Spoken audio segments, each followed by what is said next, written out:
We'll begin with security story tonight, where at least 3 persons have been killed and many others kidnapped after armed bandits attacked a church service in the Bakimpa Maro community of Kajuru local government area in Kaduna State. Although the police are yet to comment, the former chairman of Kajuru local government area, Kafra Kaino, who confirmed the incident, said over a dozen persons were kidnapped.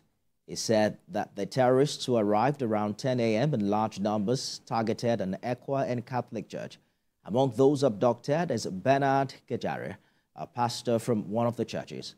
Recall that last month, Maro community had raised funds to build a security post for law enforcement as part of their efforts to attract more security personnel following repeated attacks that have kept farmers from their fields.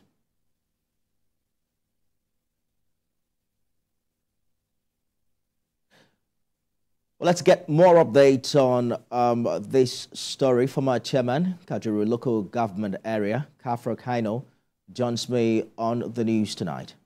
Mr. Kaino, it would seem that the efforts by the community to get more security operatives and infrastructure did not pay out. Yes, not really, it didn't pay out. Good evening. But I think one of the issues we've been having is the terrain. You know, there's a bad network, road network in the communities, and it's become very difficult to access most of the villages.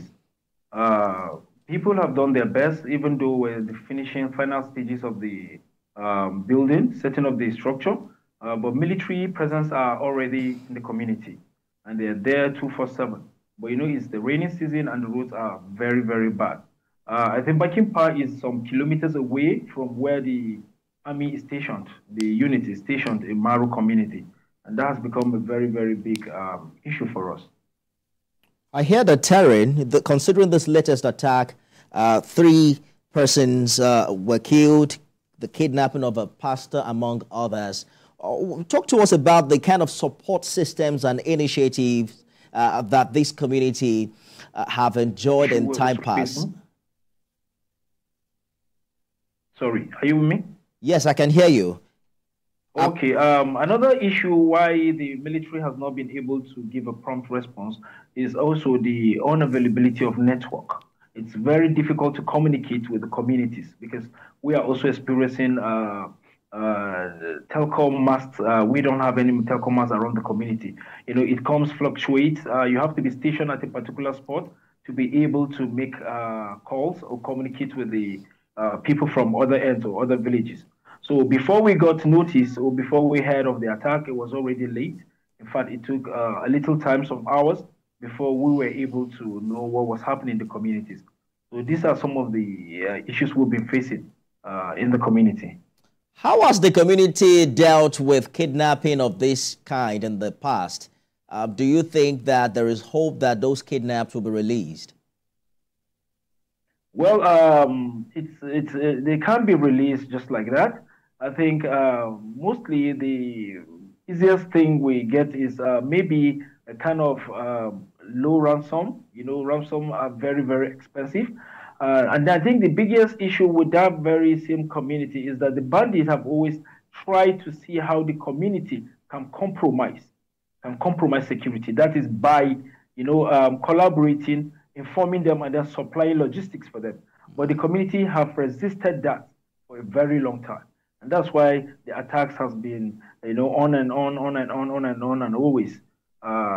Usually the community, people usually come out en masse to protect the communities with knives and arrows. You know, these kind of Dane guns. Yeah, that is the highest you can see, Dane guns. So the military presence is a good one, but then we also need the network, and then good roads, you know, will also help us. What kind of collaboration prior to this time has existed between the locals and security operatives?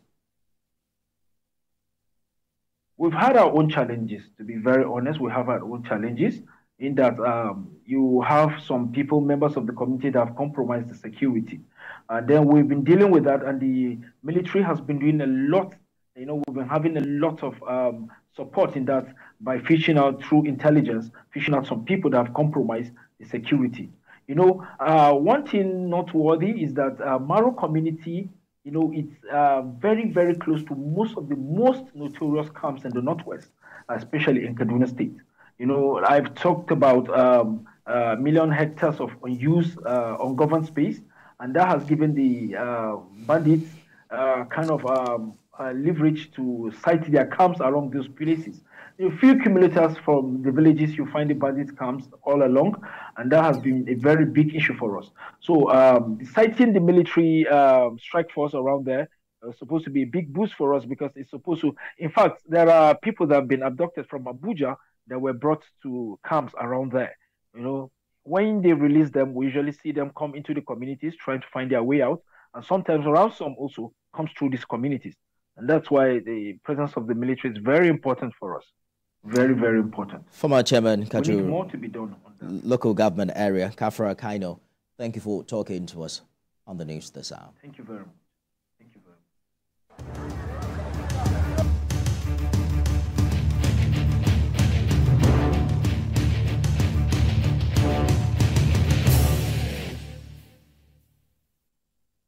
So our coverage of the devastating flood disaster in Maiduguri, President Bola Tinubu